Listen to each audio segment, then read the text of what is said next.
Good evening, and thanks so much for tuning in to Fox 23 News at 9. I'm Zach Seminar.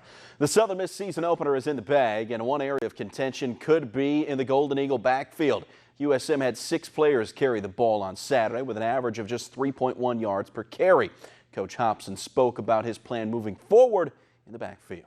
KP came in. I thought he did well. I thought he ran the ball well. I thought he protected well. So did Jordan. D. Baker. It's good to see D had some explosives, you know. So we've got some guys that, again, we're kind of a committee, running back by committee is what we are, and those guys bring a different element.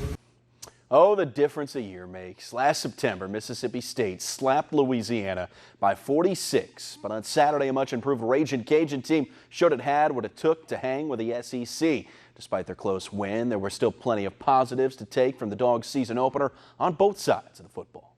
You know, offensively, our focus heading into the game in this season was to increase the efficiency and explosiveness of our pass game. And I thought we took a positive stride there with our completion percentage and a number of throws we were able to make down the field and complete accurately. Defensively, you know, all the great things we did last year, being #1 in the country in the SEC in total defense and score defense. We weren't a great team at creating turnovers. We created 5 against Louisiana, so I thought that was a great positive.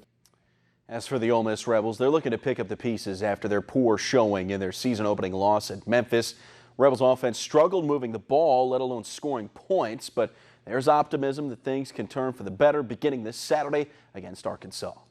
You know, just like every year, I think you make your biggest improvement from week 1 to week 2, and especially with a young team like we got, that'll be very important. I think defensively, there's a lot of stuff to build on. There's obviously things that we can get corrected.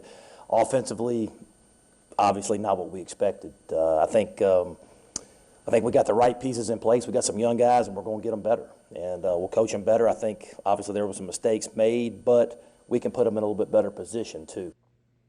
College football season has gotten off to a rather calm beginning. Today, the second installment of the Coaches and AP poll released. It had 6 SEC squads solidly inside the top 25. In the Associated Press poll, top 7 went unchanged, with Alabama, Georgia, and LSU included in that group. After their poor showing in their opening game against Miami, Florida dropped out of the top 10 down to 11.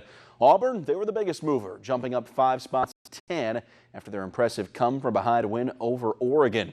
Texas A&M checks in at number 12, while Mississippi State lurks after receiving the 3rd most votes for a team not to land inside the top 25. And Team USA had themselves a scare against Turkey this morning in the FIBA World Cup. Final seconds of regulation, Jason Tatum fouled on a 3-point shot. He makes 2 of 3 free throws, sending the game into overtime after trailing by as many as 5 in OT. U.S. battles back. Chris Middleton at the line, knocking down a pair to give the Americans the lead. But wait, Ersan Ilyasova led all scorers with 23, going to get off a clean look at the horn for Turkey. It won't drop. Americans win it by 1 behind 15 points from Chris Middleton.